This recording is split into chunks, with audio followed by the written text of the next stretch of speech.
Stella is the one everyone calls when something goes wrong. If her friend is crying, she's the one on the phone for hours. If there's tension in the family, she's the one trying to calm everyone down. If someone is confused, overwhelmed, or just needs advice, she shows up. She remembers birthdays. She checks in on people. She notices when something is off, even when no one says anything. To everyone else, Stella looks strong, like she has everything together. But there was a season in her life when things weren't okay. Her business wasn't doing well. Money was tight. Things she had planned weren't working out the way she hoped. And for the first time in a long time, she was the one who needed support. Not advice, not solutions. Just someone to notice. Someone to ask, "Are you okay?" But no one really did. The calls stopped being about her. The conversations stayed the same. People still came to her with their problems, still leaned on her, still expected her to be the strong one. And she showed up, like she always did. But this time, something felt different. Because while she was holding everyone else together, she was quietly falling apart inside. And no one seemed to see it. Stella's story made me realize that many people slowly grow into roles without even realizing it. It's the role of being the strong one, the reliable one, the person everyone calls when something goes wrong, the one people trust to stay calm during difficult moments, the one who always seems to know what to say, the one who holds space for everyone else's emotions. At first, it doesn't feel like a burden. It feels meaningful. It feels good to be someone people can count on, to be the friend who listens, the sibling who helps solve problems, the colleague who steps in when things fall apart, the person who reassures others when life becomes overwhelming. And over time, people begin to see you a certain way. They see you as steady, strong, resilient, dependable. And because they see you that way, they naturally begin to lean on you more. They come to you when they are confused. They come to you when they are hurting. They come to you when they need advice, comfort, or perspective. And most of the time, you show up for them. You listen. You encourage. You try to help them see the light when their world feels dark. But what many people never stop to ask is this: who supports the strong one? Because strength, especially emotional strength, often comes with a cost. And that cost is something very few people notice. When you are the person everyone relies on, you sometimes start feeling like you don't have the same space to fall apart. Not because anyone told you that directly, but because you've become the safe place for everyone else. So when life becomes heavy for you, you pause, you hesitate. You wonder if you should share what you're feeling. And sometimes you decide not to. You tell yourself things like, other people have bigger problems.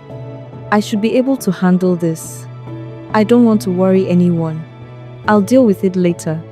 So you keep showing up. You keep supporting. You keep listening. You keep offering strength, even on days when something inside you is quietly asking for rest. This is something many emotional caretakers experience. They are constantly holding space for others, while slowly running out of space for themselves. And the exhaustion that comes from that kind of responsibility is very different from ordinary tiredness. It's not just physical fatigue, it's emotional. It's the weight of carrying conversations that were never yours to carry. It's the energy of absorbing other people's pain. It's the quiet pressure of always trying to say the right thing. And sometimes it's the feeling that you don't really have a place to put your own emotions, because everyone sees you as the strong one.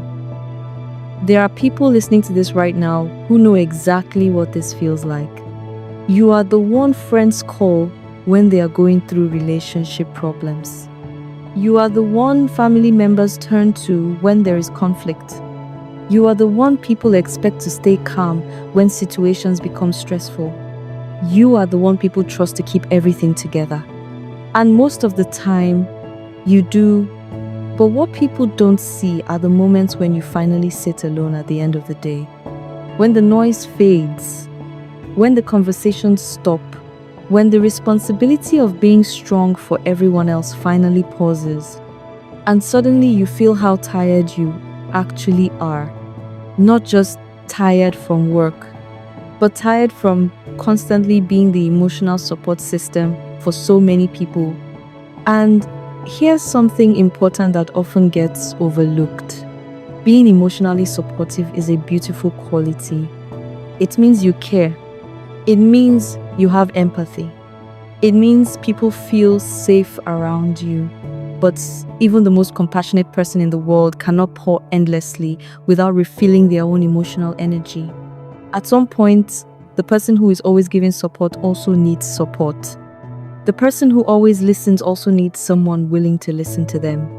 The person who always encourages others also needs encouragement. Strength does not mean you never get overwhelmed. Strength does not mean you never feel tired. Strength does not mean you have to carry everything alone.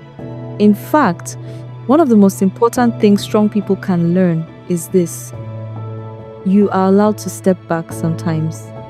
You are allowed to rest. You are allowed to say, I don't have the emotional capacity for this conversation today. You are allowed to protect your own energy. And that does not make you selfish. It makes you human. Because the truth is, emotional burnout doesn't happen suddenly. It builds slowly. It builds through small moments where you ignore your own needs. Through times when you keep saying yes, even though you feel overwhelmed. Through moments when you prioritize everyone else's feelings above your own.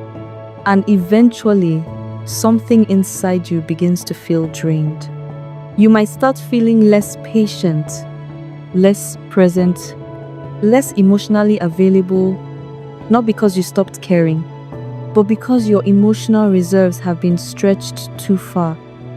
And this is the moment where many strong people begin to feel something they don't fully understand.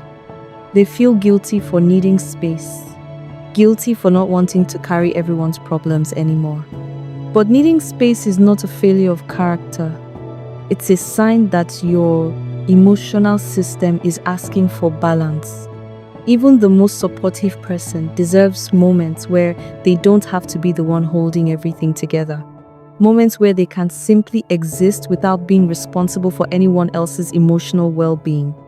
If you have been the strong one for a long time, if you have spent years being the person people depend on, then maybe this is something worth remembering.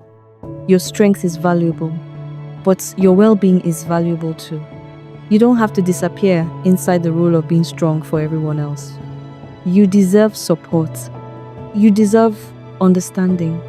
You deserve spaces where you don't have to be the one carrying the emotional weight. And sometimes the healthiest thing a strong person can do is gently step back and ask themselves a simple question.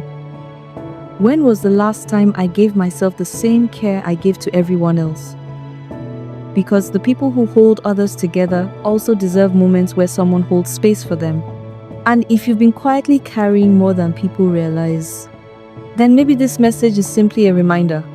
You don't have to be endlessly strong. You just have to be honest about what you need. And that kind of honesty is not weakness.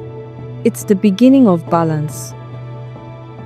If this message resonated with you, like the video, share it with someone who might need to hear it today, and subscribe for more conversations like this. And I'll see you in my next video.